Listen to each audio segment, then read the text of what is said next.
ইরা, তুই এত রাতে আমার বেডরুমে কি করিস? আর তুই নিজের জামা খুলতেছিস কেন? কারণ আমি এখন তোকে আদর করব, তোর সাথে রোম্যান্স করব তাই। হোয়াট? কি বলছিস এসব? তুই ঠিক আছিস তো? হুম, আমি ঠিকই আছি আর ঠিকই বলছি। তুই আজকে সারাদিন একটুও আমাকে সময় দেস নাই, তাই রাতে এসেছি ভালোবাসা আদায় করতে। তোকে কি হাজারটা পাগল কুত্তা মিলে একসাথে কামড়িয়েছে যে এত রাতে তুই ঘুম ছেড়ে রুমে আমার ভালোবাসা নিতে আসছিস? ভূতনি কোথাকার! এক্ষুনি আমার রুম থেকে যা বলছি, নয়তো কেউ আমাদের এভাবে অন্ধকার রুমে দেখলে বুঝবি তখন কি হবে। কি? তুই আমাকে আবার ভূতনি ডাকলি? খবরদার আমাকে ওসব ভূতের নামে ডাকবি না, না হলে কিন্তু তোর এমন জায়গায় লাথি মারবো না যে সারা জীবনও তখন আর আব্বু ডাক শুনতে পারবি না। ছি ছি, নাউজুবিল্লাহ! এসব কি বলছিস তুই? খুব বড় ডাইনি, খুব কথা শিখেছিস তাই না? দাঁড়া, আমি কালই চাচ্চু চাচ্চিকে সব বলছি। বলবো তোকে বিয়ে দিয়ে অতি শীঘ্রই শ্বশুরবাড়ি পাঠিয়ে দিতে। তাহলে তোর অত্যাচার থেকে আমি তখন একটু রেহাই পাবো। ওকে মিস্টার আবির, বলে দিও, সমস্যা নাই, বিয়ে তো তোমার সাথেই হবে। বলে একটা জাদুর ঝাপটি দিয়ে আবিরের বুকের উপর লাফ দিয়ে শুয়ে পড়লাম। আউ! ওরে মারে আব্বুরে! আমার বুকের হাড্ডি গুড্ডিগুলো মনে হয় সব গেল রে। কি হয়েছে, সামান্য এইটুকুতেই চিৎকার করছো? আমি কি খুব বেশি ভারী নাকি যে তোমার বুকের উপর একটু ঝাঁপি দিয়ে পড়তেই তুমি কাগজের ফটোকপি হয়ে গেলা? তা নয়তো কি? তোর মতো এরকম একটা আটার বস্তা হুট করে যে কারো বুকের উপর এসে পড়লে যে কারোরই হার্ট অ্যাটাক হয়ে যাবে, ফটোকপিও হয়ে যেতে পারে। কি বললি হনুমান? আমি আটার বস্তা না, আমি মাত্র 42 কেজি আর তুই 50। সেদিক থেকে আমার চেয়ে তুই মোটু। অবশ্য তাতে আমার কোনো অসুবিধা নেই। তোর অসুবিধা না থাকলেও আমার আছে। ডাইনি, সর এখন আমার উপর থেকে। এত রাতে আমার রুমে কি চুরি করতে আসছিস? মন, তোর মনটাকে চুরি করতে আসছি। ভালোভাবে যখন সেটা পাচ্ছি না, তাই জোর করেই সেটা নিজের নামে করে নিতে আসছি। দেখ ইরা, আমি তোকে আগেও বলেছি আর এখনো বারবার বলছি, তুই আমার চাচাতো বোন হোস। আমি তোকে সবসময় একজন ভালো বন্ধু আর বোনের চোখে দেখে এসেছি। তাই আমি কখনোই তোকে আমার ওর চোখে দেখতে পারবো না। সমস্যা নাই, দেখতে না পারলে চোখ বন্ধ করে রাখবি। আর কেন, চাচাতো বোন আর চাচাতো ভাইয়ের কি কখনো বিয়ে হয় না, প্রেম হয় না? আমি তো ছোটবেলা থেকেই তোকে ভালোবাসি আর বরাবরই তোকে আমার বরের চোখে দেখে আসছি। আমার বিয়ে হলে তোর সাথেই হবে। বললেই হলো নাকি? ইম্পসিবল। এই ইরা চাইলে সবই পসিবল। এখন চুপচাপ আমাকে তোর বুকে শুয়ে থাকতে দে, নয়তো আমি এখন উঠে গিয়ে তোর আব্বু আম্মুর কাছে গিয়ে বিচার দিব যে তুই এত রাতে রুমে বসে বসে সিগারেট খাচ্ছিলি। এই দেখ, আমার কাছে কিন্তু এরকম একটা ভিডিও আছে। আরে হ্যাঁ, আমি তো ভিডিওটা দেখে অবাক। যদিও ভিডিওটা আমার নয়, কিন্তু অন্ধকার রুমে একটি ছেলে বসে বসে সিগারেট খাচ্ছে আর মুখ দেখা যাচ্ছে না, এরকম একটা ভিডিও দেখিয়ে ইরা আমাকে ভয় দেখাচ্ছে। ইরা, এইটা তো আমি না তুই। এই ভিডিও কোথায় পেলি? জানি, এটা তুই না ফেসবুক থেকে নামিয়েছিলিস। ভিডিওটা আমি চাচু চাচ্চিকে এটা দেখিয়েই বিশ্বাস করাবো যে এটা তুই। দেখ বোন, কসম লাগে এরকম দুষ্টুমি করিস না। দেখি ফোনটা আমার হাতে দে। কি আবার বোন বললি? যাচ্ছি, আমি ভিডিওটা দেখিয়ে আসি, দাঁড়া। তারপর আমি তোর 12টা বাজাচ্ছি। বোন বলবো না তো কি বলবো? তুই তো আমার চাচাতো বোনই লাগিস। না, বোন লাগি না আমি তোর। আমি হবার পর আমার আম্মু আর কোনো ছেলে হয় নাই। তুই আমাকে বউ বলবি। বউ, বুঝেছিস কুত্তা? ঠিক আছে বউ, মানে চাচাতো বউ। সমস্যা নেই, চাচা তো বউই চলবে। আমি উত্তর দিব। অনেক ভয়ে ভয়ে ওর ব্ল্যাকমেল থেকে বাঁচতে ওর কথাই সায় দিলাম। কেননা আমার আব্বু আম্মু সহ বাসার সবাই ইরাকে প্রচণ্ড পরিমাণে ভালোবাসে আর বিশ্বাস করে। তাই ইরা মিথ্যা কোনো কিছুকে বানিয়ে বললেও সবাই সেইটাকেই সত্য বলে বিশ্বাস করে নেবে। তখন আব্বু আম্মু সবাই মিলে আমাকে 7 সমুদ্র পরিমাণ বকে দিবে। কি হলো, কি ভাবছিস? কিছু ভাবছিস না যে? না, কিছু না। জড়িয়ে ধর। কাকে? আমাকে জড়িয়ে ধর, আমার ঠান্ডা লাগছে। তাহলে রুমে গিয়ে ঘুমাও। ঘুমিয়ে গেলে আর ঠান্ডা লাগবে না। চুপ, একদম বেশি কথা বলে আমাকে রাগিয়ে দিবি না। চুপচাপ যা বললাম সেটা কর। জড়িয়ে ধর। ঠিক আছে, ধরলাম। শক্ত করে জড়িয়ে ধর বলেই আবিরের মাথার চুলগুলোকে টানতে লাগলাম। আও, ধরছি ধরছি। চুল ছাড়, আমার লাগছে। কথাটা পুরোপুরি বলা শেষ না করতেই তখন ইরা আমার ঠোঁট জোড়াটা ওর দখলে নিয়ে নিল আর খুব যত্ন সহকারে আমাকে কিস করতে থাকলো। আমি কোনো প্রকার বাধাও দিতে পারছি না, কারণ ও ওর হাত দুটো ধরে আমার হাত চেপে ধরে রাখছে। প্রায় 5 মিনিট এক নিঃশ্বাসে আমার ঠোঁটের উপর অত্যাচার করার পর ছাড়লো। দুজনেই খুব হাঁপাচ্ছি। ইরা আমার বুকের উপর মাথা দিয়ে জোরে জোরে শ্বাস নিচ্ছে আর ওর হাতের আঙুল দিয়ে আমার ঠোঁট স্পর্শ করছে। উফ, এত মিষ্টি হট ঠোঁট তোর, কাছাকাছি আসলেই নিজের কন্ট্রোল যেন হারিয়ে ফেলি, ছাড়তে ইচ্ছে করছে না। আর একটু হলে তো মেরেই ফেলতেছিলা। সরি গো চাচাতো বর, খুব বেশি শ্বাস আটকে ছিল তাই না? ঠিক আছে, তাহলে আজ আর কিস করব না, শুধু তোমাকে কোলবালিশ করে খানিকক্ষণ জড়িয়ে ধরে থেকে ঘুমাবো। কোনো কথা বলবে না, নয়তো এই যে ভিডিও আর একটা সিগারেটও জোগাড় করে ধরিয়ে নিয়ে গিয়ে সবাইকে দেখাবো। যা বাবা, এই মেয়ে তো আমাকে ব্ল্যাকমেইল করিয়েই মারবে দেখছি। একটু আগে আমার ঠোঁটের উপর দিয়ে যা ঝড় বয়ে গেল না জানি। এখন বেশি কথা বললে আবার কি হয়, সেই ভয়ে খানিকক্ষণ চুপ করে থাকলাম। আর ইরা আমাকে জড়িয়ে ধরে আমার বুকের উপর শুয়ে থাকলো। ইরা আমার বুকের উপর শুয়ে আছে আর একটু পর দুষ্টুমি করে আমার গায়ে জড়ানো শার্টের বোতাম কটা খুলে আমার বুকে হাত বুলাচ্ছে। এভাবে প্রায় 30 মিনিট কেটে যাওয়ার পর ইরা একসময় আমার বুকে শুয়েই ঘুমের ঘোরে ঢুলতে থাকে। ইরা, এই ইরা। ডাকলি কেন? তো সুন্দর খোলা বুকে মাথা রাখতেই তো আমার ঘুম চলে আসছিল। অনেক হয়েছে, এখন প্লিজ যা। রাত প্রায় 1:30 বাজে। কেউ এত রাতে তোকে আমাকে এক রুমে এভাবে দেখলে বাজে ভাববে। কে কি ভাবলো তাতে এই ইরার কিচ্ছু যায় আসে না। আচ্ছা, আমি এখন যাচ্ছি, কাল আবার আসবো। এই বলে ইরা চলে গেল। এবার আপনাদের ওদের পরিচয় দেওয়ার পালা। আমাদের গল্পের মেন ক্যারেক্টারের নাম হচ্ছে আবির, আর তার নায়িকা চরিত্রের নাম হলো ইরা। ইরা হচ্ছে আবিরের চাচাতো বোন। আবির ইরার 7 দিনের সিনিয়র, আর ইরা আবিরের 7 দিনের জুনিয়র। তাই তারা একে অপরকে কখনো তুই আবার কখনো তুমি করে বলতে স্বাচ্ছন্দ্য বোধ করে। ইরা ছোটবেলা থেকেই আবিরকে পছন্দ করে। আবিরও যে ইরাকে অপছন্দ করে তা না, শুধু ফ্যামিলির এই বোন সম্পর্কটার জন্য আবির ইরাকে খুব একটা পাত্তা দেয় না। আবিরের আব্বু আর ইরার আব্বু একই বাসায় থাকে। ইরা ওর বাবা মার একমাত্র মেয়ে, আর আবিরের ছোট্ট একটা বোন আছে, সে ক্লাস 3-তে পড়ে। ফ্যামিলিতে আবিরের আব্বু, সে সাথে ইরার আব্বু দুজনে মিলে শহরে একটা গার্মেন্টসের ফ্যাক্টরি পরিচালনা করে, আর সেখানে প্রচণ্ড বিজি থাকে। আবিরের আম্মু একজন স্কুল টিচার, আর ইরার আম্মু একজন গৃহিণী।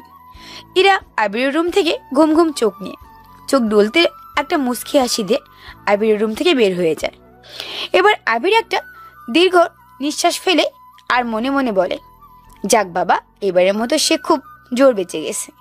ইরা যদি ওর ফোনের ওই ফেক ভিডিওটা আবিরের আব্বুকে দেখাতো, তাহলে আবিরের আব্বু তো আবিরের খাওয়া দাওয়া একদম বন্ধ করে দিত।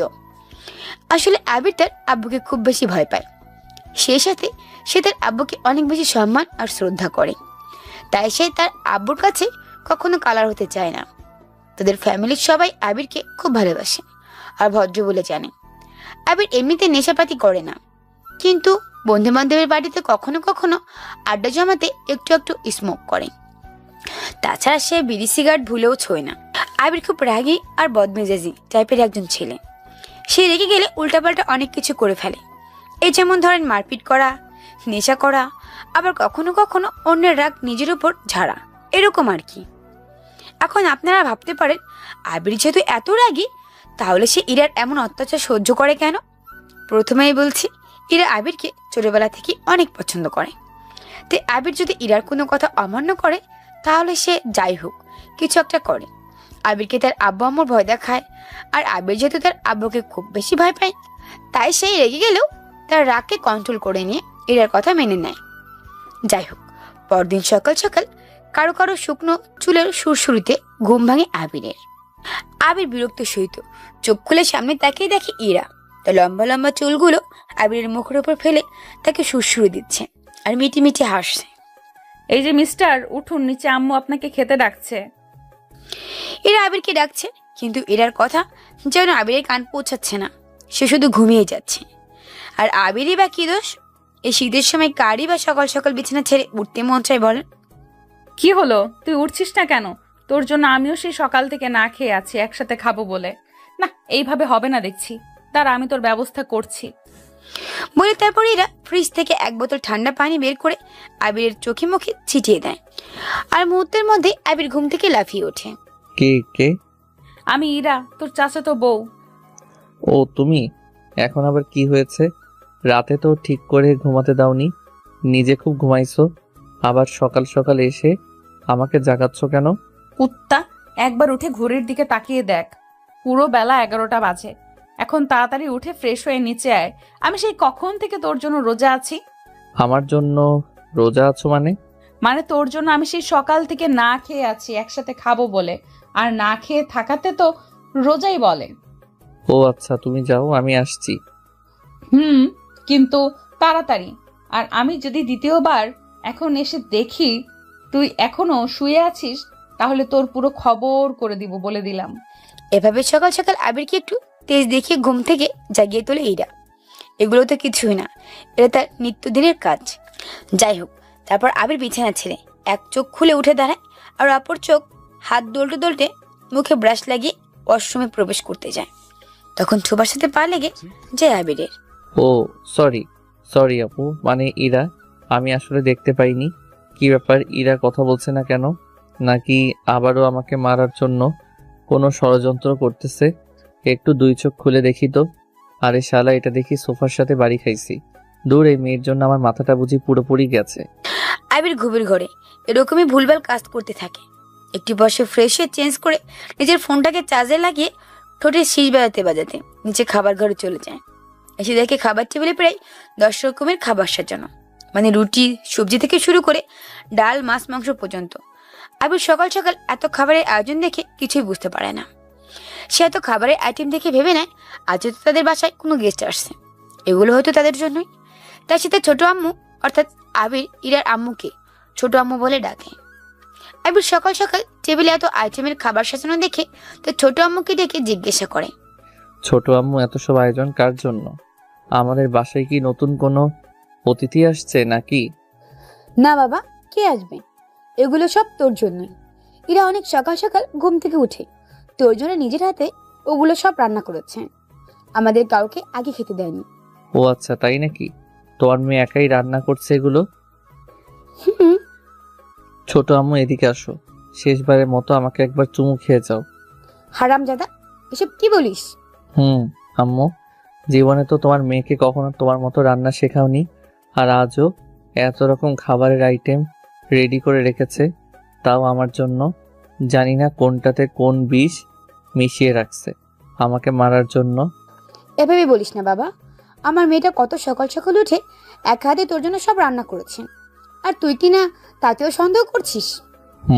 আচ্ছা ছোট আম্মু, তুমি একটু এদিকে এসে আমাকে একটু একটু করে সব দাও, খেয়ে টেস্ট করে দেখি কোন সাপের বিষ রান্না করে রাখছে তোমার মেয়ে।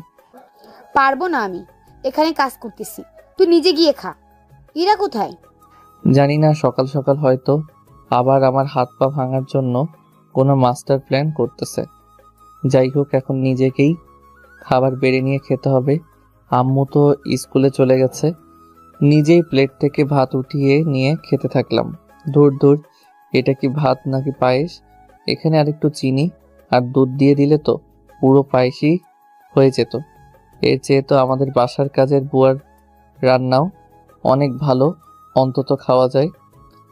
যতই বদনাম কর, এরপর থেকে এগুলোই তোর খেতে হবে। আর আমি এত কষ্ট করে সকাল সকাল ঘুম থেকে উঠে তোর জন্য রান্না করলাম, আর তুই কিনা সেটাকে কাজের বউ আর রান্নার সাথে তুলনা করছিস? তোর 14 গোষ্ঠীর কপাল ভালো যে আমি শখ করে তোর জন্য রান্না করছি। জীবনেও আমি কখনো রান্না করি নাই, আজকে ইউটিউব দেখে প্রথম। তা করবে কেন? সব সময় তো থাকো মোবাইল নিয়ে ব্যস্ত। ছোট আম্মুর সাথে তো জীবনেও রান্নাঘরে প্রবেশ করনি। ইস, তুমি আজ রান্না করলে, রান্নার চুলো পাতিল বাসন কোসন সব লজ্জা পেল না তোমাকে দেখে? ফালতু কথা রাখ, আর রান্নাগুলো টেস্ট করে বল কেমন হয়েছে। খুবই খুবই পচা হয়েছে। এর চেয়ে আমার ছোট আম্মুর হাতের রান্না অনেক ভালো। আম্মুর রান্না ভালো হলে আমার রান্নাও নিশ্চয়ই ভালো হবে, কারণ আমি তার মেয়ে। মুখ বাঁকিয়ে লাভ নেই, এখন এগুলো রান্নাই তোমার খেতে হবে, হা করো। বলেই আবিরের সামনে থেকে খাবারের প্লেটটা নিজের হাতে নিয়ে আবিরকে খাইয়ে দিচ্ছি। এত কষ্ট করে সকাল সকাল ওর জন্য রান্না করলাম, আর বদমাইশটা বলে আমার রান্না নাকি পচা। ইরা আবিরের সামনে একটা চেয়ার টেনে নিয়ে বসে পড়ে আর আবিরকে নিজের হাতে খাবার তুলে খাওয়াতে থাকে। একসময় প্লেটের অর্ধেক খাবার শেষ হয়ে আসলে ইরা খাবারের প্লেটটা আবির হাতে ধরিয়ে দিয়ে বলে, নে, আর খেতে হবে না, এখন তুই তোর হাত দিয়ে আমাকে খাইয়ে দে। কেন, তোমার হাতে কি হয়েছে? আমার হাতে সাপের বিষ আটকে গেছে। এত কথা বলো কেন? আমি তোমাকে এতক্ষণ খাইয়ে দিলাম, এখন তুমি আমাকে খাওয়াও। তুমি কি পাগল হয়ে গেছো? ওই তো দেখো, দূর থেকে ছোট্ট আম্মু তোমার সব কাহিনী দেখছে। ও তাই বুঝি? তুমি লজ্জা পাচ্ছ? আগে বলবে তো। আম্মু, তুমি একটু রুমে যাও তো। দেখো, রুম থেকে কি যেন পড়ার শব্দ আসলো। কি মেরে বাবা, মিথ্যা কথা বলে নিজের আম্মুকে ভাগিয়ে দিল। তারপর ইরার আম্মু তানিয়া মুসকে আসতে আসতে লজ্জায় মুখ লুকিয়ে রুমের ভেতরে চলে গেল। আর ইরা তখন আবিরের কোলের উপর বসে আবিরের কাঁধে হাত রাখলো। নাও, এখন আমাকে খাইয়ে দাও, আম্মু চলে গেছে। তারপর আবির ইরার হাতে রান্না করা খাবারগুলো থেকে বাঁচার জন্য ইরাকেই ইরার রান্না করা খাবার তুলে খাই দিতে থাকে। নাহলে ইরা তো এগুলো সব খাবার আবিরকে একদম লাঠি ধরে খাওয়াবে। আপনারা আবার ভেবে নিয়েন না ইরার রান্না এতটা খারাপ হয়েছে। এরা ভালোই সুন্দর মতো রান্না শেষ করেছে, শুধু ভাতে একটু পানি বেশি দেওয়াতে ভাতটা একটু পায়েসের মতো হয়ে গেছে। আর তরকারিতে লবণ বেশি হওয়াতে তাতে একটু চিনি মিক্স করে দিয়েছে। আর রুটি গোল করে বানাতে রুটি কম্পাস দিয়ে গোল করে দাগ করে কেটে নিয়েছে আমাদের ইরা। যাই হোক, এখন গল্পে আসি। এরা আবিরের কোলে বসে খাবার খেতে থাকে। খাওয়া শেষ হলে এরা আবিরের কোল থেকে উঠে আশেপাশে তাকিয়ে দেখে কেউ দেখেছে কিনা। তারপর সুযোগ বুঝে হঠাৎ ইরা আবিরের গালে একটা চুমু দিয়ে তার রুমে দৌড় দেয়। এরা দৌড়ে রুমে যেতে যেতে রুমের সামনে গিয়ে ঠাস করে আছাড় খেয়ে পড়ে যায়। ঠিক হয়েছে, একদম ঠিক হয়েছে। আল্লাহ যেন আমার মনের কথা শুনছে। সবসময় আমাকে ব্ল্যাকমেল করে না, এখন মজা বুঝো, হা হা হা। কুত্তা, তুই নিশ্চয়ই আমায় মনে মনে গালাগালি দিচ্ছিলি, তাই না? দাঁড়া, নড়বি না তুই, আমি আসতেছি। আমাকে কি ছাগল পাইছিস নাকি যে তোর মার আর খামসি খাওয়ার জন্য এখানে দাঁড়াবো? আমি এখন মিজানদের বাসায় যাচ্ছি, আজকে আর আসবো না। কথাটা বলতে বলতে আবির দৌড়ে বাসা থেকে বের হয়ে রাস্তায় এসে দাঁড়িয়ে হাঁপাতে থাকে আর মনে মনে বলে যে সে খুব জোর বাঁচা গেছে, নয়তোবা এখন আবার ইরা তাকে ধরতে পারলে রাগে হয়তো তাকে খেয়েই ফেলতো। আবির বাইরে এসে মাথা নিচু করে হাঁপাতে থাকে। তারপর সে তার বন্ধু মিজানকে কল দেয় আর জিজ্ঞেস করে, হ্যালো বন্ধু, কোথায় তুই? আরে বেটা, আমরা তো সে কখন থেকে তোর জন্য কলেজের গেটে অপেক্ষা করতেছি। ফোনে ব্যালেন্স ছিল না বলে তোকে কল করতে পারছিলাম না। তুই কোথায়? তাড়াতাড়ি কলেজের গেটের সামনে আয়। শালা গরিব, সারা রাত জেগে যখন গার্লফ্রেন্ডগুলোর সাথে কথা বলিস তখন তোদের ফোনের ব্যালেন্স যেন শেষ হয় না, আর বন্ধুকে একটা কল করতে যাবি তাতেই সবাই ফকির হয়ে যাস। আমরা ফকির আর তুই তো বিল গেস্ট। শালা এখন আর ডায়লগ না দিয়ে তাড়াতাড়ি চলে আয়, তোকে ছাড়া জমতেছে না। ঠিক আছে, গরিবের দল, তোরা অপেক্ষা কর, আমি আসছি। বলে আবির একটা রিক্সা নিয়ে তাদের কলেজের দিকে এগোতে থাকে। আবিরদের বাসা থেকে তাদের কলেজ খুব একটা বেশি দূরে নয়, মাত্র 3 কিলোমিটারের মতো রাস্তা। আবির কখনো বাইক নিয়ে, আবার কখনো সাইকেল কিংবা বন্ধু বান্ধবের সাথে পায়ে হেঁটেও কলেজে যায়। বুঝতে তো পারছেন, বড়লোকের ছেলে বলে কথা, যখন যেটা ইচ্ছে সেটাই ব্যবহার করতে পারে ও। আবিরের বন্ধুদের কাছে খুবই স্পেশাল, কারণ আবির সবাইকে হাসাতে পারে, আড্ডা জমাতে পারে, যে যেমন তার সাথে তেমন করেই আবির মিশতে পারে। যার কারণে আবিরের ফ্রেন্ড সার্কেলদের মধ্যে সবাই আবিরকে পছন্দ করে। যাই হোক, রিক্সা করে কলেজের দিকে এগোচ্ছে আবির। কিছুক্ষণের মধ্যে রিক্সা এসে থামে কলেজের গেটের সামনে। তারপর আবির রিক্সা ভাড়া মিটে কলেজের গেটের পাশে একটা ছোট্ট দোকানে ক্রাম বোর্ডের ঘরের দিকে লক্ষ্য করে দেখে তার সব বন্ধুরা মিলে সেখানে ক্রাম বোর্ড খেলছে। তাদের মধ্যে একজন আবিরকে দেখতে পেয়ে ইশারা করে আবিরকে তাদের কাছে আসতে বলে। মামা আমরা এদিকে। হ্যাঁ, আসছি। তারপর আবির তার মানিব্যাগটা সামনে রেখে তার বন্ধুদের দিকে এগোতে থাকে। আপনারা আবার ধরে নিয়েন না আবির কিপটে। আমাদের আবির খরচটাও করে, কিন্তু অতিরিক্ত খরচা সে একদম করে না। আবির নিজের টি শার্ট আর চুল ঠিক করে তাদের বন্ধুদের সাথে গিয়ে মিশে যায়। মামা তুই এতক্ষণে আসলি, এত লেট করলি কেন বলতো? দেখছিস এখন কয়টা বাজে? একটু পরই তো কলেজের ক্লাসে বেল পড়ে যাবে। আড্ডা দিব কখন? কলেজের বেল পড়ে যাবে তো কি হয়েছে? কেন, তুই কি আজ ক্লাস করবি না? না, আজ কোনো ক্লাস হবে না। আজ সারাদিন মিলে আমরা আড্ডা দিব, অনেক চিল করব। ঠিক আছে, তুই যখন বলছিস তাহলে তাই হবে। এমনিতেও অনেক দিন ধরে খুব একটা জমি আড্ডা দেওয়া হয় না। হ্যাঁ চলো সবাই, আজ ভরপুর আড্ডা মারতে হবে। তারপর আবির তার সব বন্ধুদের নিয়ে পুরো কলেজের ক্যাম্পাসে জুড়ে আড্ডা দিতে থাকে। আবির একটু রাগী টাইপের হয়, কোনো স্যার ম্যাডাম আবিরকে কোনো কিছু বলে না। আবির সবাইকে নিয়ে সেদিন সারাদিন অনেক আড্ডা মাস্তি করে এরপর দুপুরে তাদের নিজ থেকে ট্রিটও দেয়। তাই সবাই সেদিন অনেক মজা করে। দুপুর থেকে রাত 9টা অবধি তারা একসাথে লেকের পাড়ে আড্ডা দেয়। ধীরে ধীরে রাত গভীর হয়ে যায়, কিন্তু সেদিকে কারো কোনো খেয়ালই থাকে না। যদিও আবিরের বাসা থেকে ইরা সহ আবিরের আম্মু তাকে বারবার কল করে যাচ্ছে, সেগুলো সে খেয়াল করছে না। বন্ধু, রাত তো অনেক হলো, বাসায় যাবি না নাকি? ধুর, আবার বাসার কথা মনে করিয়ে দিলি। শালা, এতক্ষণ তোদের সাথে ছিলাম তো ওই শাকচুনি ব্ল্যাকমেইলার গুন্ডিটাকে ভুলেছিলাম। সকালে যে একটা দৌড়ানি খেয়ে বাসা থেকে বের হয়েছি, এখন রাতে বাসায় গেলে না জানি আবার আমার সাথে কি করে। মানে কার কথা বলছিস তুই? কে তোকে দৌড়ানি দিচ্ছে? আর বলিস না, ওই যে ইরা, ও তো ইদানিং যেন একটু বেশি অধিকার খাটাচ্ছে আমার উপর। ও, ইরা মানে তো চাচাতো বোন। সে তো ভালো কথা। অধিকার তো সবার উপর খাটানো যায় না।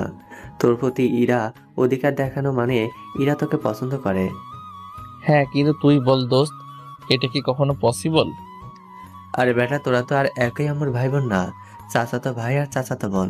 চাচাতো ভাই আর বোনের মধ্যে তো আজকাল রুম ডেট অবধি হয়। আরে তুই ভুলে গেছিস? ওই যে আমাদের ক্লাসের রিয়াদ, শালা ও তো ওর চাচাতো বোনের সাথে পাকা 1.5 বছর প্রেম করে পালিয়ে তাকে বিয়ে করে নিয়েছে। 2 দিন পর বাচ্চা হবে ওদের। সেগুলো কি ওরা কিংবা ওদের ফ্যামিলি মেনে নেয়নি? তাহলে তুই কেন এত কিছু মনে নিচ্ছিস? চুপ কর শালা ফাজিল, তুই সবার সাথে কি আমার তুলনা করছিস? আমার বেস্ট ফ্রেন্ড হয়ে তুই আমাকে এই চিনলি? আরে না দোস্ত, তুই আমাকে বলছিস? আমি তো জাস্ট তোকে এরকম একটা সম্পর্ক দেখাচ্ছিলাম যাতে তুই ইরাকে মানতে পারিস।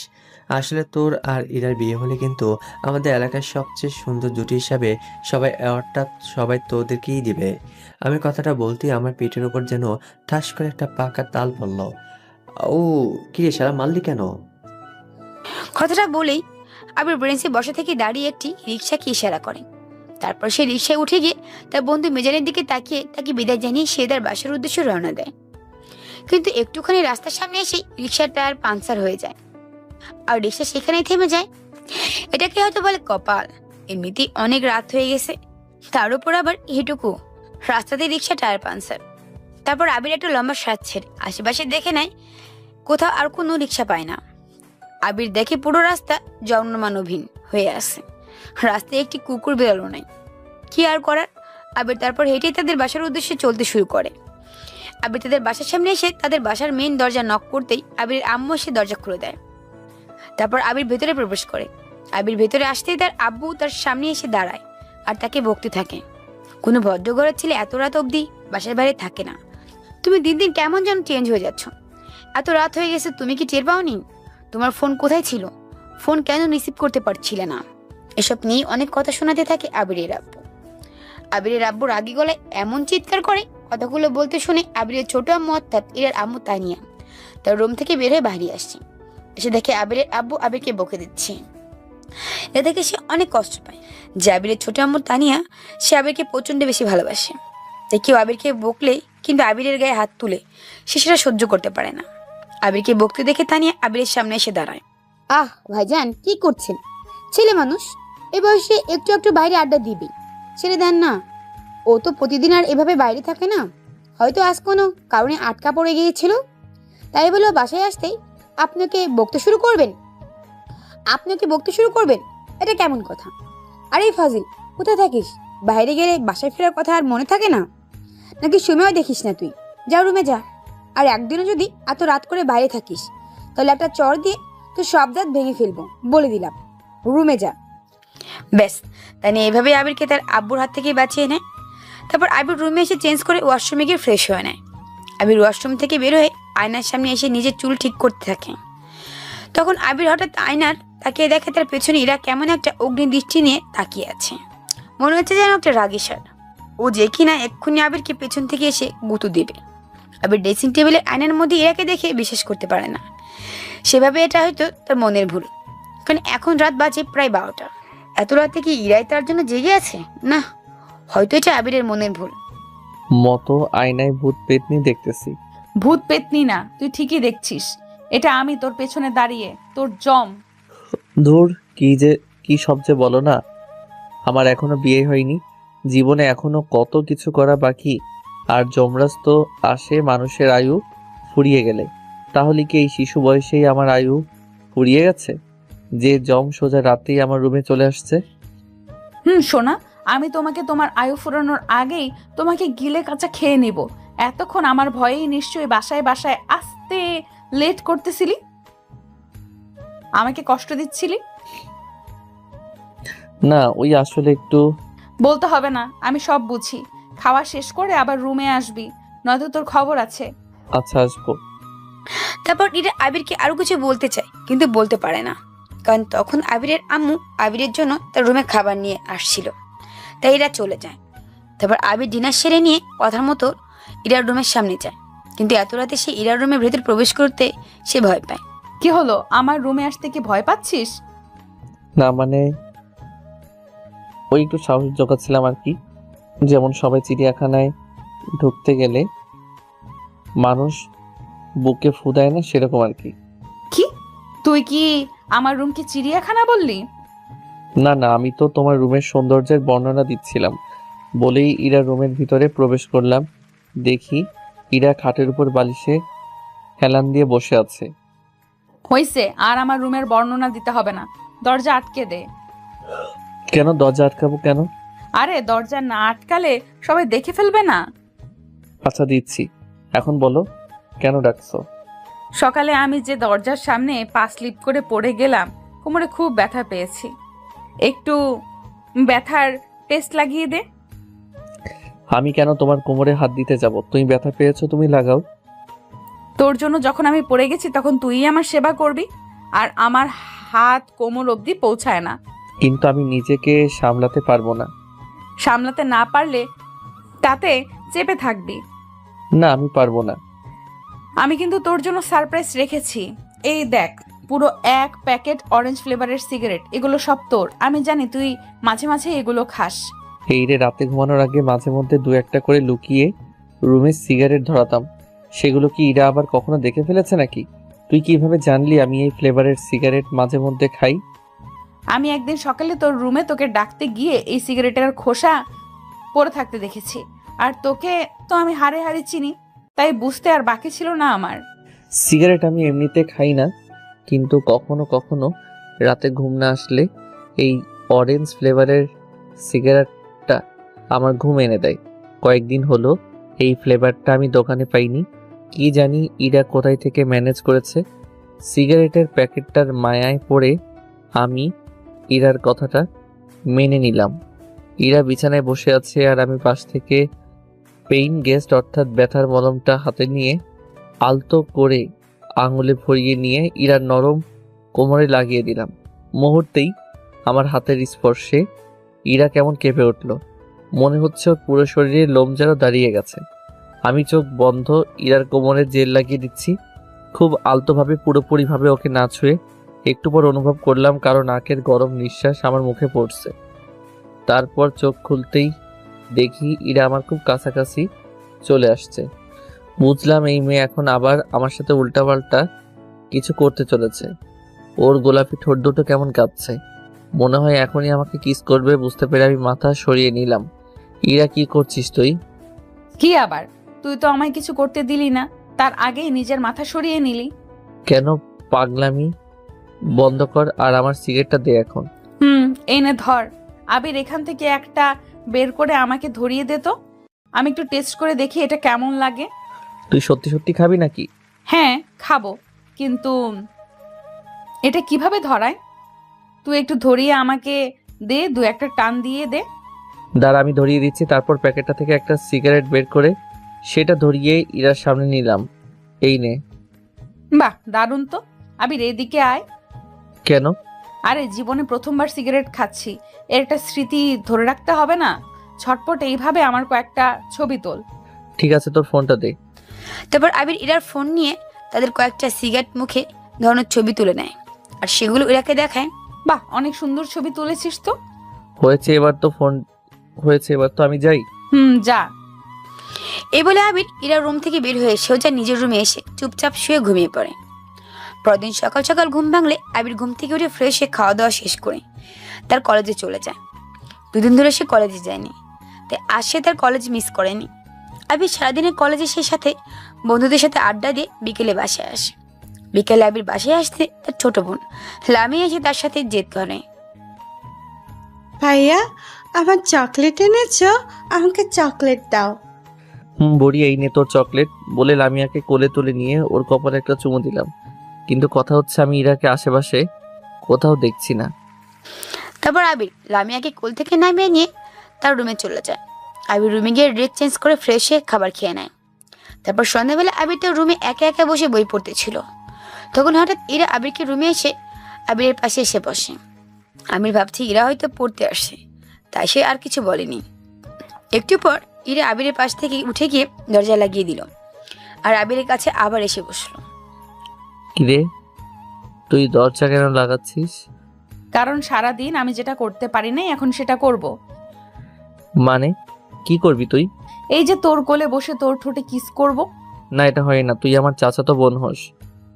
তুই যখন তখন এভাবে আমাকে কিস করতে পারিস না। বেশি কথা বললে আমি কিন্তু এখন চিৎকার করব। তারপর সবাই এসে জিজ্ঞেস করলে আমি সবাইকে বলবো তুই আমাকে তোর রুমে আটকে রেখে আমাকে রেপ করতে চাইছিলি। তুই আমার নামে এত বড় একটা মিথ্যা বলতে পারবি? আমি তোর ভালোবাসার জন্য সব করতে পারবো। আমি ইরার কথায় আর কোনো উত্তর দিতে পারলাম না, কারণ আমি বললেও কেউ আমার কথা বিশ্বাস করবে না। ইরা যেটা বলবে সেটাই। আমি চেয়ারে বসে বই হাতে নিয়ে বই পড়তেছিলাম। দিয়ে আমাকে জড়িয়ে ধরে ওর ঠোঁট আর আমার ঠোঁট এক করে দেয়। কতক্ষণ এভাবে ছিলাম জানি না। এরপর আমি ইরাকে ছেড়ে দিতেই ইরা বলল, এতক্ষণে যেন একটু সুস্থ লাগছে। জানিস আমি সারাদিন তোকে অনেক বেশি মিস করছি। সুযোগের অপেক্ষায় ছিলাম কখন তুই কলেজ থেকে ফিরবি আর আমি তোকে দেখব, তোর সাথে দুষ্টুমি করব। আমি তো সেই বিকেলেই কলেজ থেকে ফিরেছি। বাসায় এসে তো তোকে কিংবা ছোট আম্মু কাউকে দেখিনি। আমি বাসায় তোর আসার অপেক্ষা করতে করতে শেষমেশ আম্মুর সাথে একটু পাশের বাসার আন্টির ওখানে গিয়েছিলাম। ও তা আদর তো করলি, এবার আমাকে ছাড়। ছাড়বো না। তোর কি গলা টিপে মেরে ফেলবো নাকি? শোন, আমার হবু শাশুড়ি মানে তোর আম্মুর কাছ থেকে শুনলাম কাল আমাদের বাসায় নাকি গ্রাম থেকে তোর কোন এক বোন আসবে। বোন কে আসবে? সেসব আমি জানি না, আমি শুধু আম্মুর কাছ থেকে যেটুকু শুনলাম সেটাই তোকে বলছি। যেই আসুক তুই কিন্তু একদম কালকে সারাদিন বাসায় থাকবি না। তাহলে কোথায় যাব?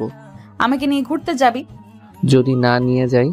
যদি না যাস তাহলে এই দেখ, সেদিন আমার রুমে তুই যে আমাকে সিগারেট ধরিয়ে দিয়ে এতগুলো ছবি তুলে দিলি, এগুলো সব নিয়ে গিয়ে আমি তোর আব্বুকে দেখাবো আর বলবো, বড় আব্বু দেখো তোমার ছেলে জোর করে আমাকে সিগারেট খাইয়েছে আর ভিডিও করে নিয়েছে।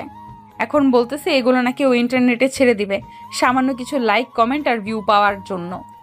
তারপর বড় আব্বু যখন তোকে বানাবে না তখন বুঝবি মজা। আপনারা দেখলেন তো ইরা ঠিক কোথায় আমাকে ব্ল্যাকমেল করে ওর কথায় বাধ্য করে নিল। সেদিন তো আমি নিজে ইচ্ছে করে ইরার হাতে সিগারেট ধরিয়ে দেইনি, বরং ও নিজেই তো আমার হাতে সিগারেটের প্যাকেটটা ধরিয়ে দিয়ে সেটা ওকে দিতে বলল। আর ওর ফোনে সেই ছবিও আমাকে স্মৃতিস্বরূপ তুলে দিতে বলল। এখন সেই ছবিগুলো দিয়েই আমাকে ব্ল্যাকমেইল করছে ইরা। আমি জানি আমি যতই না বলি না কেন ইরার কথা আমাকে মানতেই হবে। তাই আর কোনো কিছু ভাবনা চিন্তা না করে ইরাকে বললাম কাল কখন যেতে হবে। সকাল সকাল যাব, তারপর সারাদিন ঘুরে রাতে বাসায় আসবো। কিন্তু বাসায় কি বলে ম্যানেজ করবি সব? সেসব নিয়ে তোর ভাবতে হবে না। তুই ওগুলো আমার উপর ছেড়ে দে। আচ্ছা, তাহলে কাল সব ম্যানেজ করে সময় মতো রেডি থাকিস। তারপর ইরা তার রুমে চলে যায় আর আবির বসে বসে পড়তে থাকে। রাতে খাওয়ার সময় হয়ে আসলে তারা সবাই একসাথে খাবার ঘরে বসে ডিনার করে নেয়। তারপর যে যার রুমে চলে যায়। রাতে ইরা আর আবিরের কাছে যায় না। আবির সকাল সকাল ঘুম থেকে উঠে চোখ খুলে দেখে ইরা তার বুকের উপর শুয়ে আছে আর দরজাটাও একটু খোলা। তাই সে তাড়াতাড়ি করে ইরাকে জাগিয়ে দিয়ে বলে, ইরা, তুই আমার রুমে কখন আসলি? আর এভাবে আমার বুকের উপর শুয়ে আছিস কেন? কি করব, রাতে অনেকক্ষণ জেগেছিলাম, কিছুতেই ঘুম আসতেছিল না।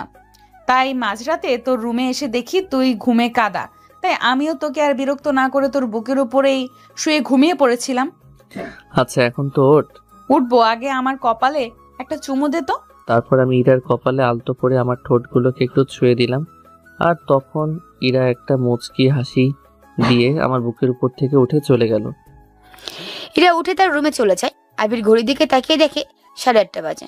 তারপর সে উঠে ফ্রেশ হয়ে নাস্তা করতে নিচে খাবার ঘরে আসছেন। আবির কাছে একটু সকাল সকাল উঠতে দেখে তার ছোট আম্মু তানিয়া বলে, কি ব্যাপার, আমার বাপজানের আজ এত তাড়াতাড়ি ঘুম ভাঙলো যে? ছোট আম্মু আজ একটু সকাল সকালই ঘুম ছেড়েছে।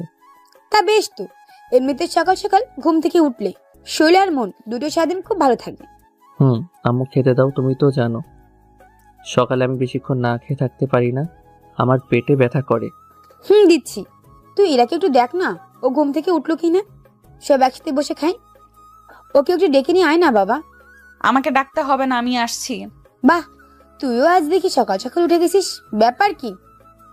আচ্ছা আম্মু, বড় আব্বুকে দেখছি না যে। বড় আম্মু কোথায়? এত সকাল সকালই লামিয়াকে নিয়ে স্কুলে চলে গেছে নাকি? আরে না, তোকে না গতকাল বললাম যে আজ আবিরের মেজো খালার মেয়ে গ্রাম থেকে আসবে। ভাবি তাকে সকাল সকাল রিসিভ করতে বাস স্ট্যান্ডে গেছে, একটু পরে চলে আসবে। তো নাস্তা করে নে। তাড়াতাড়ি দাও। তোরা বস, আমি নাস্তা দিচ্ছি। শোনো, তুমি এক্ষুনি রুমে গিয়ে তাড়াতাড়ি রেডি হও, আমরা বের হব। আমি ড্রাইভার আঙ্কেলকে বলে গাড়ি ডেকে নিচ্ছি। মানে তোরা কি কোথাও বেড়াবি নাকি? আম্মু, আসলে আমার এক বান্ধবী হঠাৎ করে ব্রেন স্ট্রোক করছে। আমি আবিরকে নিয়ে ওকে দেখতে যাব, আর আমাদের ফিরতে একটু লেট হবে। সে কি, তোর বান্ধবী এই বয়সে বিনিষ্ট করেছে? আহারে, আমিও যাই তাকে দেখতে। না, তোমার যেতে হবে না। তুমি আমাদের সাথে গেলে বাসায় বড় আম্মুর সাথে কে থাকবে? সেটা তো কথা। আচ্ছা তাহলে তোরাই যা, সাবধানে যাস আর তাড়াতাড়ি ফিরে আসিস। তারপর আমরা নাস্তা করে যে যার রুমে চলে গেলাম রেডি হতে। আমি একটা নীল পাঞ্জাবি আর পায়জামা পরে নিলাম। তারপর ঠিকঠাক মতো রেডি হয়ে বাসার গেটের সামনে গাড়ির কাছে এসে দাঁড়ালাম। একটু পর ইরা আসলো। আমি ইরার দিকে তাকিয়ে হা হয়ে গেলাম। ইরা এমনিতে অনেক সুন্দর, যে কোনো পেশাকেই ইরাকে অসম্ভব সুন্দর লাগে। তারপর আজও আমার পছন্দের একটা শাড়ি আর কপালের কালো টিপ, সেই সাথে ঝুমকো কানের দুল আর হাতে নীল রেশমি চুড়ি পরছে। সব মিলিয়ে যেন অপূর্ব এক সুন্দরী লাগছে ইরাকে। ওর দিকে কতক্ষণ দিকে তাকিয়েছিলাম জানি না, হুঁশ ফিরল ইরার চুটকির আওয়াজে। এই যে মিস্টার আবির, যাবেন না? যাব। তারপর আমরা দুজনেই একটু মুচকি হাসি হেসে দিলাম আর গাড়িতে উঠে বসলাম। ইরা ড্রাইভারকে আমাদের সাথে যেতে নিষেধ করে দিয়েছে, তাই ড্রাইভার শুধু বাসার সামনে গাড়ি রেখে সে চলে গেছে। আমি বিসমিল্লাহ বলে গাড়ি স্টার্ট করলাম। ড্রাইভ করছি আর একটু পরপর ইরাকে দেখছি। কিছুক্ষণ পর ইরাকে নিয়ে চলে আসলাম একটা পার্কে। আবির ইরাকে নিয়ে চলে আসে একটা পার্কে। তারপর তারা সেখানে তাদের গাড়িটাকে পার্ক করে দুজনে ভেতরে প্রবেশ করে আর পার্কটাকে ঘুরে ঘুরে দেখতে থাকে। আবির আর ইরা দুজনের হাত ধরে পাশাপাশি হাঁটছে আর গল্প করছে। একটু সামনে এগোতে ইরা দেখে সেখানে একজন ফুচকাওয়ালা মামা ফুচকা বিক্রি করছে আর ফুচকা ইরার খুব পছন্দের। তাই তারা সেখান থেকে 2 প্লেট ফুচকা নিয়ে দুজনে খেতে থাকে। তারপর তারা আর একটু সামনে এগোতে একটা ছেলেকে বাদাম বিক্রি করতে দেখে। তারা সেখান থেকে 200 গ্রাম বাদাম কিনে নেয়। এরপর তারা একটা ব্রেঞ্চের উপর গিয়ে বসে। আবির ইরার কোলে মাথা রেখে শুয়ে ব্রেঞ্চে পা দুলাতে থাকে আর ইরা বাদামের খোসা ছাড়িয়ে একটা একটা করে আবিরের মুখে দিতে থাকে। সেখানে তারা অনেকটা সময় কাটায়। তার কিছুক্ষণ পর ইরা হঠাৎ বলে ওঠে, আবির, আমার না শরীরটা কেমন যেন করতেছে, একটু মাথায় হাত বুলিয়ে দে না আমার। কি কি হয়েছে তোর? তোর কি খুব বেশি খারাপ লাগতেছে? চল বাসায় চল, না, যাব না। তুই একটু খানিকক্ষণ জড়িয়ে ধর আমায়, তাহলে সব ঠিক হয়ে যাবে। এখানে সবার সামনে তোকে জড়িয়ে ধরবো? হ্যাঁ, তা নয় তো কি। পার্কে তো মানুষ এরকম সময় কাটাতেই আসে প্রেমিকের সাথে। আচ্ছা দেখি কি হয়েছে তোর। বলেই ইরাকে কাছে টেনে নিলাম, আর ইরা তখন চোখ বন্ধ করে খানিকক্ষণ আমার কাঁধে মাথা রেখে আমাকে জড়িয়ে ধরে বসলো। আবির, তুই আর এই নীল পাঞ্জাবিটা কখনোই পরবি না। কেন? কারণ এটা পরলে তোকে খুব বাজে দেখায়। বলি আবিরকে আবারও শক্ত করে জড়িয়ে ধরলাম। আমার বরটার দিকে কতগুলো মেয়ে তাকিয়ে আছে তার কোনো হিসাব নেই। আজ শুধু একবার বাসায় যেয়ে নেই, তারপরে এই পাঞ্জাবিকে আমি একদম গায়েব করে দিব, মনে মনে বললাম। তারপর আবির আর ইরা মিলে আরো কিছুক্ষণ পার্কে অবস্থান করে। এরপর সন্ধ্যা আসতেই তারা সেখান থেকে ফিরে বাসায় চলে আসে। বাসায় এসে গাড়ি থেকে নেমে ইরা আবিরের হাত ধরে খুশি খুশি মুখ নিয়ে বাসার ভিতর প্রবেশ করলো। তারপর ওরা যে যার রুমে চলে গেল। যাওয়ার সময় ইরা আবিরকে আবারও চোখ বড় বড় করে ইশারা করলো। আবির যেন তার খালাতো বোন শিরিনের সাথে বেশি না মেশে। আবির আর ইরা দুজনেই তাদের রুমে গিয়ে ফ্রেশ হয়ে নেয়। তারপর রাতে সবাই একসাথে খাবার খেতে বসে। উপস্থিত আবির, ইরা, সেই সাথে আবিরের গ্রাম থেকে আসা খালাতো বোন শিরিন এবং আবিরের আম্মু সহ ইরার আম্মু। খেতে খেতে শিরিন বলল, ভাইয়া কেমন আছো তুমি? বাসায় এসে তো একবারও তোমাকে দেখলাম না, কোথায় ছিলে গো ভাইয়া? ওই আসলে আম্মু বলল ইরাকে নিয়ে একটু শপিং এ যেতে। ও কি কি যেন সব কিনবে, তাই ওকে নিয়ে একটু বের হয়েছিলাম। তাছাড়া আমি তো জানি না যে তুমি আসবে। ও আচ্ছা, তা ভাইয়া তোমার গল্প লেখা কেমন চলতেছে? এখনো কি নিয়ে লিখছো? আমার আর তোমার একটা গল্প লিখো তো। আচ্ছা লিখবো, এখন খাওয়া শেষ করো। তা খালা খালু সবাই কেমন আছে? আলহামদুলিল্লাহ ভালো, আম্মু তোমাকে যেতে বলেছে। ও তা তোমার সাথে খালা খালুকে নিয়ে আসলেই তো পারতে। বলেছিলাম কিন্তু আসলো না, বলে বাড়িতে এখন কত কাজ, তাই তোমাদের যেতে বলেছে। আমি তোমাদের আমার সাথে নিয়ে যাব। তারপর তারা নিজেদের মধ্যে আর একটু কথাবার্তা বলতে থাকে আর ডিনার শেষ করে যে যার রুমে চলে যায়। আবির তার রুমে গিয়ে লাইট অফ করে শুয়ে পড়ে। কিন্তু কথা হচ্ছে ইরা এখনো আবিরের কাছে আসেনি। এমনটা তো কখনো হয় না। আবির চোখ বন্ধ করে শুয়ে শুয়ে কানে ইয়ারফোন লাগিয়ে তার পছন্দের মিউজিক শুনতেছিল। তখন হঠাৎ অন্ধকারে কেউ তার রুমে আসে আর তার বুকের উপর উঠে বসে। অন্ধকারে বুঝতে না পেরে আবির একটু ভয় পেয়ে পেতনি ভেবে চিৎকার করে ওঠে, আম্মু আব্বু কোথায়? তোমরা আমাকে বাঁচাও, দেখো আমাকে পেতনি উঠিয়ে নিয়ে যেতে এসেছে। তখন ইরা ওর হাত দিয়ে আমার মুখ চেপে ধরে আর বলে, কুত্তা, আমি পেতনি না, ইরা তোর বউ। আমি তো এখনো বিয়েই করিনি, তাহলে তুই নিজেকে আমার বউ বলে দাবি করিস কেন? তুই না করলি, আমি তো তোকে মনে মনে বিয়ে করে নিয়েছি। আর ভবিষ্যতেও আমি তুই ছাড়া অন্য কারোর বউ তো হব না। দরকার হলে মরে যাব, তবু অন্য কারোর জন্য বউ সাজবো না। চুপ, এসব কি বলছিস? যত সব আজাইরা কথা। ঠিকই বলছি। এখন এত রাতে আমার রুমে কেন আসছিস? তোর না শিরিনের সাথে ঘুমানোর কথা? ও তোকে খুঁজবে না? খুঁজুক, আমি এখন তোকে সাইজ করতে আসছি। কুত্তা বিলাই, তুই তখন শিরিনকে মিথ্যা বললি কেন? কখন মিথ্যা বললাম? তুই কি শিরিনের সাথে চান্স নিবি বলে ব্যাপারটা এড়িয়ে গেলি? কুত্তা গরু। বলেই আবিরের বুকে কিল খুশি মারতে থাকলাম। না একদমই না, আমি তো তোকেই ভালোবাসি। আর ভালোবাসা কখনো দুজনের মধ্যে ছাড়া অন্য কাউকে জানানো ঠিক না, তাই তখন বলিনি। ন্যাকামি দেখলে গা যেন চলে যায়। ওই মেয়ে তোকে তখন কি বলতেছিল রে? তোর আর ওকে নিয়ে গল্প লিখতে, তাই না? হারামজাদা, লেখাচ্ছি তোর আর ওর গল্প। বলেই আবিরের চুলগুলো টেনে নিয়ে ঝাঁকাতে লাগলাম। এরা ছাড় আমাকে, এমনিতেই আমার মাথার চুল সব উঠে যাচ্ছে।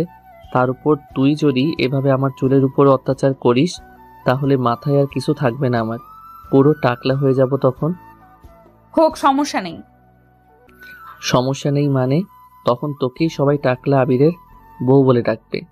তাতে আমার কোনো সমস্যা নাই তোর বউ হতে। কাল থেকে তোর ওই মেয়ের সাথে কথা নাই, কথাই বন্ধ। কলেজ থেকে এসে সোজা নিজের রুমে আটকা থাকবি আর আমার সাথে গল্প করবি। একদম ওই মেয়ের কাছে একা থাকবি না, বলে রাখলাম। না হলে কিন্তু খুন করে দেব তোকে। ও তো আমার বোন, তাহলে ওকে নিয়েও তোরা তো জেলাস কিসের? আমার জেলাস হবেই, কারণ আমি মেয়েদেরকে খুব ভালোভাবেই চিনি। বলা তো যায় না এই মেয়ের মনে কি চলতেছে। যদি হুট করে তোকে আবারও তোর কলেজের ওই মেয়ের মতো প্রপোজ করে বসে, তখন? সেরকম কিছু হবে না, তুই সবাইকে কি এক মনে করিস পাগলি? আমি বলছি মানে তুই ওই মেয়ের সাথে কথা বলবি না, না হলে কিন্তু আমি সুইসাইড করব আর তোর নামে চিঠি লিখে যাব। এভাবেই প্রায় এক সপ্তাহ কেটে যেতে থাকে। এই এক সপ্তাহে শিরিন আবিরদের বাসায় থাকে।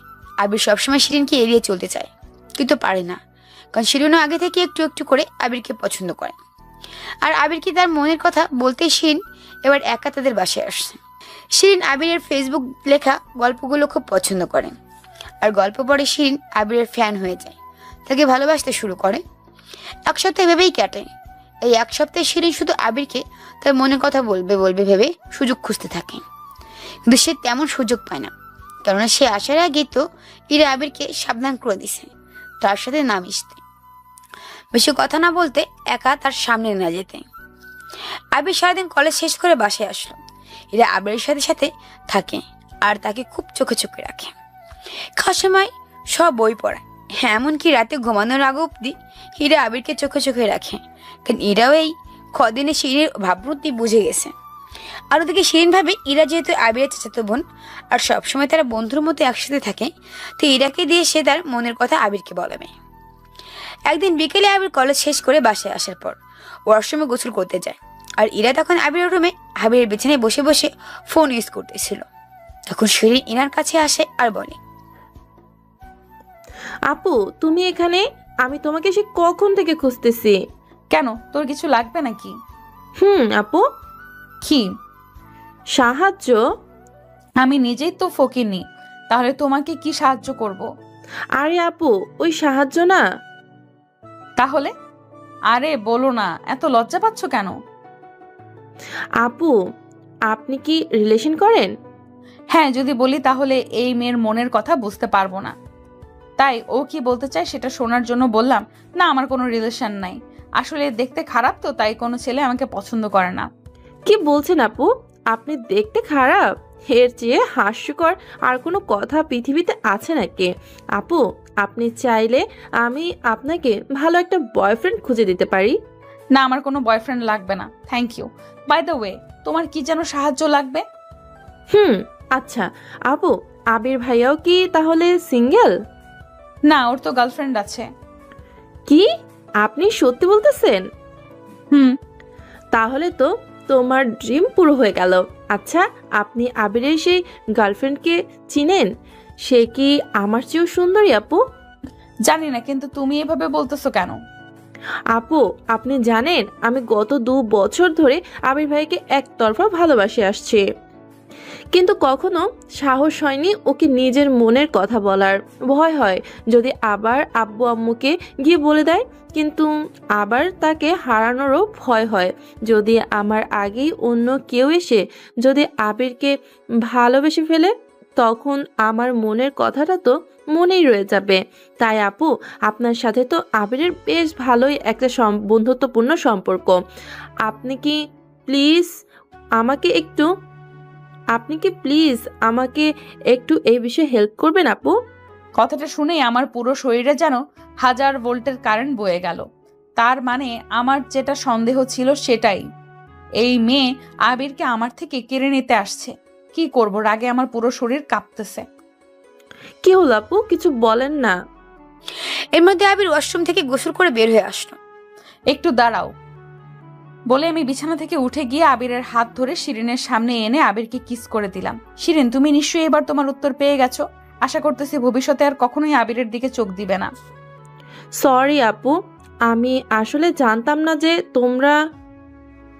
আমি তো কিছুই বুঝতে পারছি না কি থেকে কি হচ্ছে, তাই চুপচাপ সেখানেই স্ট্যাচু হয়ে দাঁড়িয়ে রইলাম। এখন তুমি তোমার রুমে যেতে পারো। তারপর শিরিন কান্না করতে করতে রুম থেকে বের হয়ে যায়। ইরা, কি হয়েছে? তুই আমাকে শিরিনের সামনে কিস করলি কেন? আর ও কান্না করতে করতে চলে গেল যে? শিরিন কান্না করতে করতে চলে গেল বলে তোর যেন বুকটা ফেটে যাচ্ছে? না, কিন্তু আমাকে তো বলো ও কান্না করলো কেন? আর তুই ওকে কি বলতেছিলি? তোকে এত সব জানতে হবে না, ছাদে চল। তারপর ইরা আমার হাত ধরে টানতে টানতে আমাকে বাসার ছাদে নিয়ে গেল, আর ছাদের দরজাটা বন্ধ করে দিল যাতে আমি আর ইরা ছাড়া ছাদে কেউ না আসতে পারে। আবির, তুই কি আমাকে ভালোবাসিস? তোকে ভালোবাসবো না তো কাকে ভালোবাসবো পাগলি? বিয়ে করবি আমায়? বিয়ে? এই মুহূর্তে মানে কাউকে কিছু না জানিয়ে? তুই যদি সত্যি সত্যি ভালোবাসিস আমাকে, তাহলে এই মুহূর্তে এক্ষুনি আমাকে বিয়ে কর।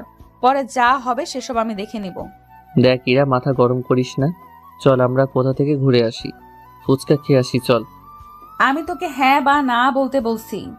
আজ তুই ডিসিশন নিবি, সেটার উপরেই আমার জীবন নির্ভর করবে। তুই যদি আমাকে আজ বিয়ে না করিস, তাহলে আমি এক্ষুনি এই ছাদ থেকে লাফ দিব।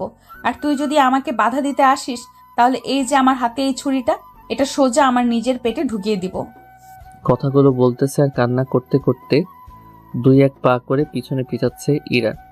আমি তো কিছুই বুঝতে পারতেছি না, হঠাৎ এর আবার কি হলো।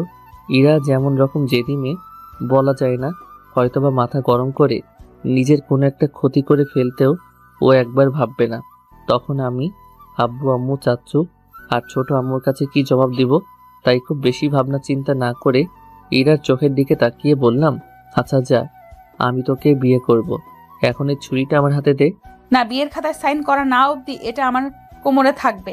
তুই চল আমার সাথে এক্ষুনি। আমরা কোথায় যাব? সোজা কাজী অফিসে। আর হ্যাঁ, নিচে বাসার কাউকে কিচ্ছু জানাবি না, না হলে কিন্তু আমি কি করব তা তুই বুঝতেই পারছিস। আচ্ছা তুই তাহলে দাঁড়া, আমি একটু রুমে গিয়ে টাকা পয়সা সব বের করে নিয়ে আসছি। তুই কি আমাকে বেকুব পাইছিস? তুই এই চান্সে বাসা থেকে পালাবি, তাই না? তোর কোনো টাকা পয়সা লাগবে না, আর আমরা বিয়ে করে বাহিরে কোথাও পালাবো না, এই বাসাতেই ফেরত আসবো। তারপর ইরা আবিরকে আর কিছু বলার সুযোগ না দিয়ে হাবিরের হাত থেকে হাবিরের ফোনটা কেড়ে নিল, যাতে সে কাউকে আর কিছু না জানাতে পারে। এরা আবিরকে ফোনটা কেড়ে নিয়ে আবিরের হাত ধরে সোজা ছাদ থেকে নেমে তার রুমে এনে আসে। তারপর আবিরকে তার বিছানায় বসিয়ে রেখে এরা বোরকা পরে রেডি হয়ে নেয়। তারপর আবিরকে নিয়ে চুপচাপ বাসা থেকে বের হয়ে আসে ইরা। সে কাউকে কিছু বুঝতে দেয় না। আমাকে ইমোশনাল করে তো বিয়ে করে নিচ্ছিস, বিয়ের পর আমাকে আবার মারবি না তো? না, তখন আমি তোর জন্য গুন্ডি থেকে একদম ভালো হয়ে যাব, লক্ষ্মী বউ হয়ে যাব, তোর সব কথা শুনবো আর সব সময় তোকে আদর করব। ব্ল্যাকমেইল করবি না? আমাকে না ভালোবাসলে, আমার কথা না শুনলে ব্ল্যাকমেল তো করবই। এর থেকে তোর কোনো নিস্তার নেই।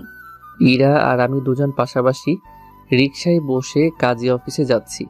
আমার কত শখ আহ্লাদ ছিল যে মার্ক 5 অথবা BMW এ করে বিয়ে করতে যাব, আর সেখানে কি না আমার কপালে 3 চাক্কার রিকশায় উড়ে উড়ে বিয়ে করতে যাচ্ছি, তাও আবার কাউকে কিছু না জানিয়ে। রিকশা চলতেছে, একটু পর রিকশা এসে একটা দোতলা বিল্ডিং এর সামনে দাঁড়ায়। কি হলো? কাজী অফিসের কথা বলে আমাকে কোথায় নিয়ে আসলি? ভেতরে চল, ভেতরে গেলেই বুঝতে পারবি। এটা আমার ক্লাসমেট রিয়ার বাসা, আমি ওকে ফোন করে সব বলছি, এখানেই আমাদের বিয়ে হবে। তাড়াতাড়ি চল, ভেতরে সবাই আমাদের জন্য অপেক্ষা করতেছে। তারপর আবির আর ইরা রিকশা থেকে নেমে সে বাসার ভেতর প্রবেশ করে। তারা বাসার ভেতর প্রবেশ করতে ইরা কয়েকজন বান্ধবী এসে আবির আর ইরার গলায় ফুলের মালা পরিয়ে দেয়। তারপর তাদেরকে একটা রুমে নিয়ে যায়। সেখানে কাজী সাহেব আগে থেকে উপস্থিত ছিল। ধীরে ধীরে কাজী সাহেব ওদের বিয়ের সব ব্যবস্থা শুরু করে দিল।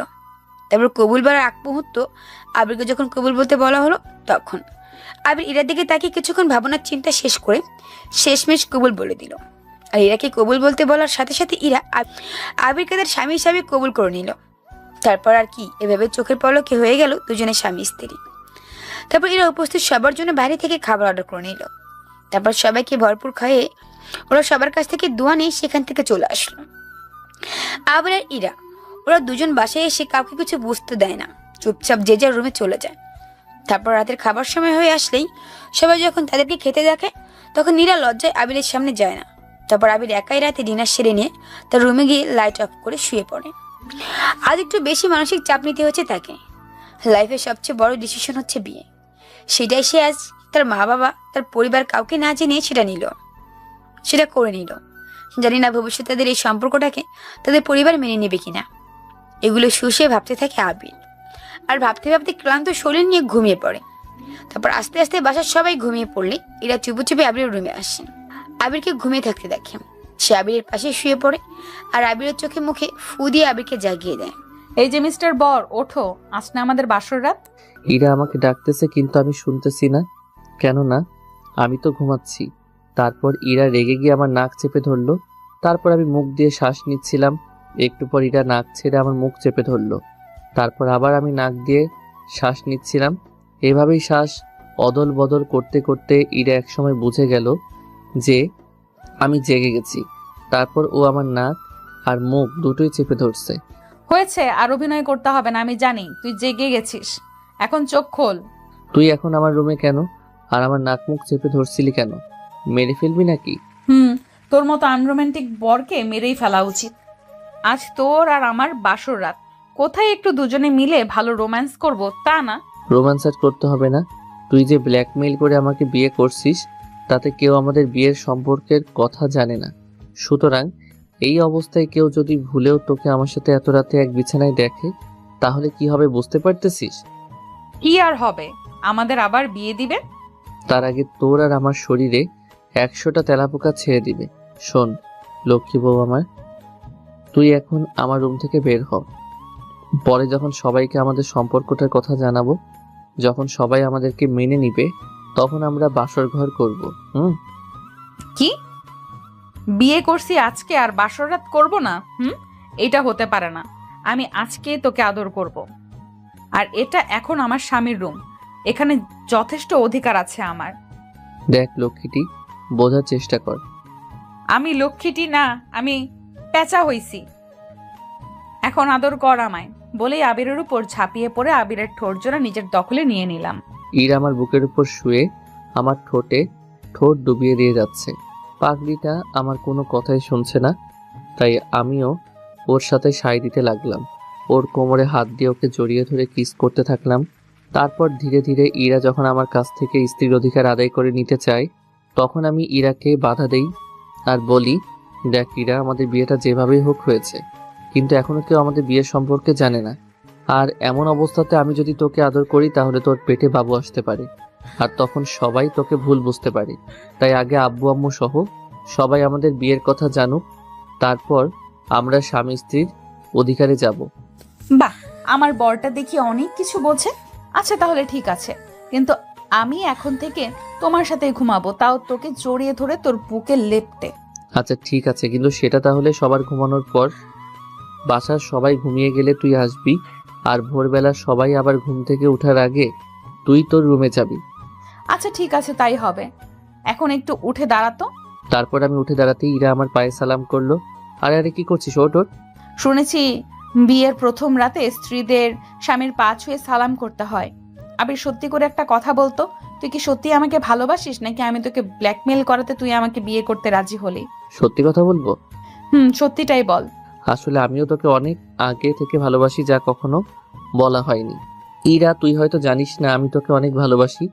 ভালোবাসি তোর পাগলামিগুলোকে, ভালোবাসি তোর অধিকার খাটানোগুলোকে, আর সবচেয়ে বেশি ভালোবাসি আমার ব্ল্যাকমেইলার গুন্ডি চাচাতো বোন, সরি বউকে। আমিও তোকে অনেক ভালোবাসি, কারণ একমাত্র তুই আমাকে এমন সহ্য করিস, কখনো বিরক্ত হোস না। অনেক ভালোবেসে ফেলেছি তোকে, তাই আমি তোকে কখনো হারাতে চাই না বলেই তোকে এইভাবে বিয়ে করে নিয়েছি। ও আবার কি? বাসরাতে আমার গিফট কোথায়? তোর বউকে কিছু দিবি না? আমার কাছে তো এই মুহূর্তে তেমন কিছু নেই, শুধু হাতের এই ব্রেসলেটটা ছাড়া। এটা আজ থেকে আমার, আর সাথে তুইও, বলেই আবিরকে খুশিতে আবারও জড়িয়ে ধরে বিছানার পাশে নিয়ে ঘুমিয়ে পড়লাম। এভাবে আরো এক সপ্তাহ কেটে যায়। এখন এরা আবির একসাথে থাকতে সবাইকে লুকিয়ে ঘুমায়। রাতে বাসায় সবাই ঘুমিয়ে পড়লে এরা চুপে চুপে আবিরের রুমে আসেন, আর আবিরকে লেপ্টে জড়িয়ে ধরে আবিরের পাশেই আবিরের বিছানায় ঘুমায়। তাদের স্বামী স্ত্রীর সম্পর্ক এভাবে চলতে থাকে। একদিন হঠাৎ খুব সকাল সকাল ইরার আম্মু ইরাকে ডাকতে ইরা রুমে যায়, গিয়ে দেখে ইরা রুমে নেই। তারপরে ইরার আম্মু আবিরের রুমে উকি দিয়ে দেখে ইরা আবিরের বুকে আবিরকে লেপ্টে ধরে ঘুমাচ্ছে। এসব দেখে সে নিজের চোখকেই যেন বিশ্বাস করতে পারে না। তারপরে এর আম্মু তানিয়া ওদেরকে কিছু বুঝতে না দিয়ে সরাসরি আবিরের আব্বু আম্মুকে বিষয়টা খুলে বলে। তারপর সবাই মিলে সিদ্ধান্ত নেয় ওদের বিয়ে দিবে। আসলে ওদের বিয়ে সেই ছোটবেলা থেকেই ওদের মা বাবা ঠিক করে রেখেছিল, তাই তো ওদের একসাথে এতটা ক্লোজলি আসতে দিছে। যাই হোক, সকালে সবাই একসাথে নাস্তা করার সময় ইরার আম্মু আবির আর ইরাকে উদ্দেশ্য করে বলে, বেশ ভালোই এগিয়েছো দুজন। আমরা চেয়েছিলাম তোরা বড় হলে তোদের বিয়ে দিতে, কিন্তু তোরা তো তার আগেই। আম্মু তুমি কি বলতেছো? চুপ, আর আমাদের চোখ ফাঁকা দিতে হবে না। আমি আজকে সব দেখছি। যাই হোক, যা হবার হয়েছে। আমরা সবাই তোদের বিয়ে ঠিক করেছি, আগামীকালই তোদের বিয়ে। আমি লজ্জায় কোনো কথা বলতে পারতেছি না, চুপচাপ মাথা নিচু করে আবার নাড়াচাড়া করে যাচ্ছি। বড় আব্বু, আম্মু, আমি তোমাদেরকে কিছু বলতে চাই। তারপর ইরা আব্বু আর ওর আম্মুকে আমাদের বিয়ের কথাটা বলে, যেটা শুনে সবাই আরো অবাক হয়। এটা কিভাবে তোরা করলি? আমরা তোদেরকে সারপ্রাইজ দিতে গিয়ে তো নিজেরাই সারপ্রাইজ হয়ে গেলাম। যাই হোক, আমরা তোদের আবারও ধুমধাম করে বিয়ে দিব। আগামীকালই তোদের বিয়ে। তারপর ওর কথা মতো তখন থেকে বাড়িতে পুরো বিয়ের ধুম পড়ে যায়। আগামীকাল আবির আর ইরার বিয়ে। আপনারা সবাই আমন্ত্রিত। আজ সারাদিন ধরে বিয়ের কেনাকাটা চলতে থাকে। ধীরে ধীরে তাদের ফ্যামিলির দাওয়াতের সব লোকজন আসতে থাকে। তারপর পরের দিন সকাল থেকে শুরু হয় বিয়ের আয়োজন। সারাদিন বিয়ের আনন্দ শেষে বিকেলে বিয়ে পড়ানো হওয়ার পর খাওয়া দাওয়া শেষ করে আবিরকে ইরার রুমে সাজানো ফুলের বাসর ঘরে পাঠানো হয়। আর সারাদিন ইরাকে আবিরের সামনে যেতে দেওয়া হয়নি, তাই ইরাও আবিরকে দেখার জন্য খুব চটপট করতেছিল। আবির বাসর ঘরে প্রবেশ করতেই ইরা দৌড়ে এসে আবিরকে জড়িয়ে ধরে আর কান্না করতে করতে বলে, কোথায় ছিলি? এত লেট করলি কেন আমার কাছে আসতে? তুই জানিস সবাই আমাকে তোর কাছে যেতে দিচ্ছিল না। পাগলি, তাই বলে এমন ছোটদের মতো কান্না করছিস কেন? আজ না আমাদের বাসর রাত, তুই প্রথমে এরকম কান্না করলে বাসর হবে কিভাবে? আজ কিন্তু তোকে খুব আদর করব, দেখবো কত আদর খেতে পারিস। যা, তোর মুখে কি কিচ্ছু আটকায় না? পাঠক পাঠিকারা তো সবাই আমাদের কথা শুনছে, আমি লজ্জা পাচ্ছি তো। বা তুই আবার লজ্জাও পেতে পারিস। চল, আজ তোর সব লজ্জা আমি ভেঙে দিব। বলি ইরাকে থুড়ি বউকে কোলে তুলে নিলাম আর বিছানায় শুয়ে দিলাম।